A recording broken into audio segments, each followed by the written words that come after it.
Aloha, this is Sky, the soulful progressive with FNN, Feminist News Network, the feminist news that's right for you. Welcome to Sky in the studio. All right, you know when I have to come to the studio, it's important enough to give you that soulful, awesome news that's just right for you. And what do I want to talk to you about today? Venezuela and President Maduro that just got reelected. Now, what has happened? Well, Pence has made his Hola speech.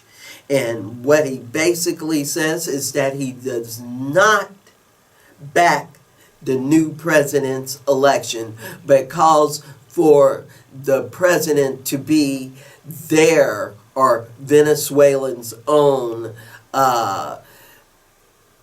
leader of the House, our version of Pelosi to their government. And we need to watch what was said at Democracy Now! To clear up a few things, and then we're going to discuss. All right? Hola, man. On Thursday, Code Pink's Madea Benjamin disrupted Secretary of State Mike Pompeo's speech before the Organization of American States. She held a sign that reads, OAS, don't support a coup in Venezuela, Code Pink.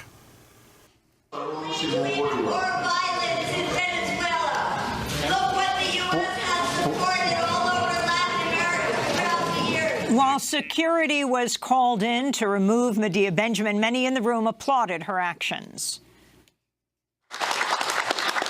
Por favor, solicité al principio. We're joined right now by Madea Benjamin, joining us from Washington, D.C. Madea, explain what happened yesterday, what Mike Pompeo, the Secretary of State, was saying, and why you interrupted. I interrupted because I'm really worried about what is about to happen in Venezuela. First, let's recognize how many millions of people in Venezuela are already suffering from the economic crisis, but how much worse it could get. The U.S. is helping to set the stage for a civil war in Venezuela. And so I thought it was important to get in there and say that we have to stop this from happening. We have to stand up and say that we believe in the principles of non-intervention, and we call for negotiations to end this crisis, not to follow in the footsteps of what the U.S. is doing, which is putting pressure on the Venezuelan military to divide it and to really set the stage for tremendous violence in Venezuela. So it's important for the left in the United States to stand up, not to say we love Maduro, but to say we're against U.S. intervention. Troika of tyranny. Alejandro Velasco, can you respond to what President Trump has said and also talk about the role of the United States in this coup that is taking place? Yeah, I mean, as Arreaza said to you last week, this is U.S. intervention in Venezuela is nothing new. Back certainly in 2002, the United States supported the coup against Chavez, and ever since. So Marco Rubio has really been the one to whom Trump basically outsourced Venezuela policy. And I should make one thing clear vis-a-vis Venezuela's role in the United States' role in Venezuela. On the one hand, yes, of course, there is this this intervention that is taking place. But on the other hand, the larger play here, I think, is not actually Venezuela. What's happening vis-a-vis Venezuela in terms of the United States and Pompeo and Bolton's vision is reasserting a control over the agenda in Latin America. We are now turning back to the pre-pink tide days, where it was the United States that primarily set the agenda for what happens in Latin America. Latin America is not the Latin America of old. It's no longer the U.S. backyard. Clearly, China plays a much bigger role in Latin America now as a financier of projects and an investor. And just yesterday, President Putin warned the United States not to intervene in Latin America. So even Russia is exercising a much more sort of aggressive position toward what used to be called the U.S. backyard. I'm wondering if you could talk about that. Venezuela. The Venezuelan economy in the 1990s, in the age of neoliberalism, at the height of neoliberalism, the Venezuelan economy ceased to be Venezuelan practically. The privatization meant that foreign capital bought out state companies in the case of steel, in the case of telecommunications, and that was happening with the oil industry. And the private sector as well, in the case of cement, two of the most important banks in Venezuela. So Chavez came along and he promoted economic nationalism. He renationalized those companies that had been privatized, that had been bought by foreign capital. And so it seems to me that this is a banner. Now, it's true, as some of the people in the opposition state, that some of these state companies have been mismanaged. But the fact of the matter is that they represent a symbol. The nationalization, the economic nationalism, represents a symbol. Just like the nationalization of oil in Mexico in 1938 represented a symbol. Still, it stands out as an important development in 20th century Latin American politics. Same thing with the social programs. The social programs have promoted participation, integration, incorporation of the marginalized sectors of the population, and a sense of empowerment. So those goals and those achievements of the pink tide governments will not be just wiped away. And the idea that the pink tide is out of the picture completely, I think, is really overstating things. The alternative to the pink tide, which are the governments that are now in power, the conservative governments, these are not the traditional political parties that have that it used to have large backing. These are right-wing parties, Bolsonaro in Brazil, Piñera in Chile. These are very wealthy politicians. They're not the standard politicians of the old days. And so it really remains to be seen whether they can consolidate power in the short-term future.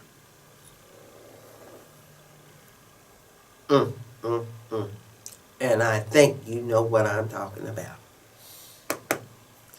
And that's exactly why we know this is a coup. Venezuela has had oil since 1921, and they've been trying to work that oil ever since then, like so many of the other countries, or should I say, the other nations within South America. Now, or the other nations within South America. Now, what is really going on? You think it's not affecting you locally? Well, I beg to differ. I got receipts from Citco being sold off, and I asked them why in my local grocery store. And what did they say? We have to discontinue this product. This is how the sanctions are hitting here in America. They have lowered the price so much of that oil and gas over there in Venezuela until it's affecting their socialist economy. And that means they're not able to share and give and make sure everybody is taken care of in regards to food, medicine, and other things. And that has affected people to the point to that's why they are leaving, because those that are in need of those items to a particular point can no longer go without them, so they're going to nearby countries and where they're from. Now, about 20% of Venezuela has some ties to Colombia, and a lot of those people went back home. And that's a part of the migration, is what one would call a re-migration, to go back. Now, that's not being mentioned in established media, and that isn't being mentioned in Democracy Now! But if you listen to people like Abby Martin and you check out what's going on within the news in Venezuela, it will let you know that.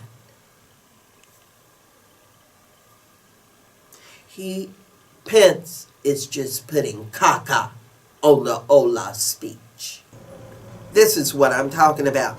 This hits home, people. And to do this just to try to force on a coup. Now, there are almost 4 countries that this administration is on the brink of. Korea, China with its sanctions, Russia with its angst, the missiles with Korea.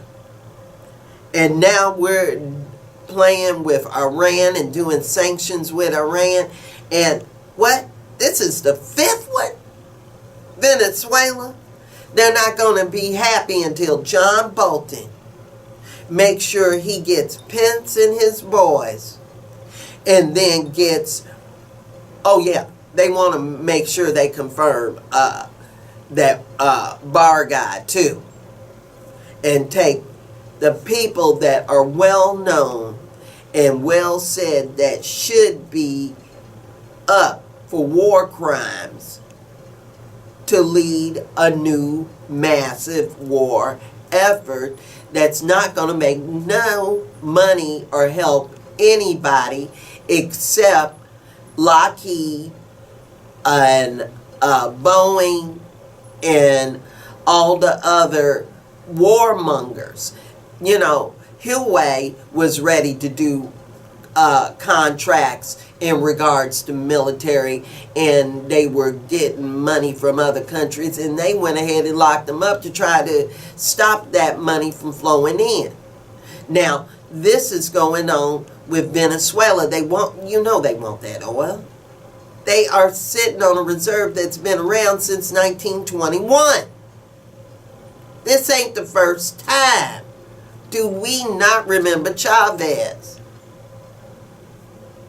And they're not going to be happy until they're the administration that said we got them on 5 fronts. Can we have an administration of peace? An administration of the people? Administration of togetherness and not separation?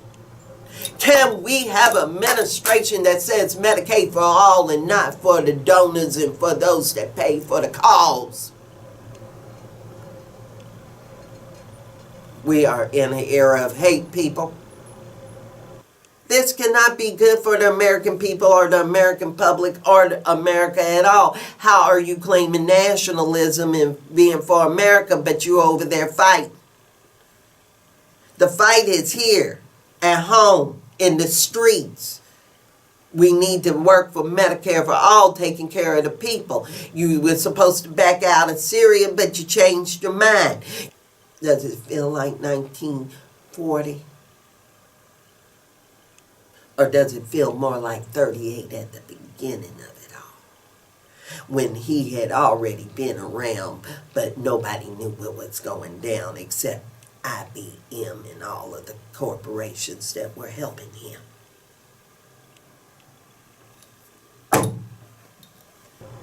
And if you agree with me, leave comments below. And you can let me know at feministnewsn@gmail.com.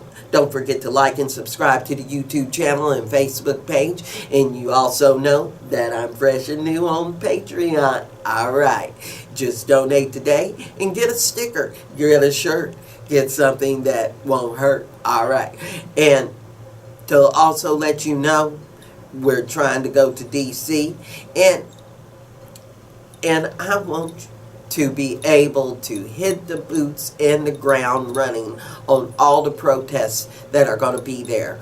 And this year, I feel there's going to be a greater number, especially in this era of hate. So remember. So, I want to say thanks for watching. Thanks for joining.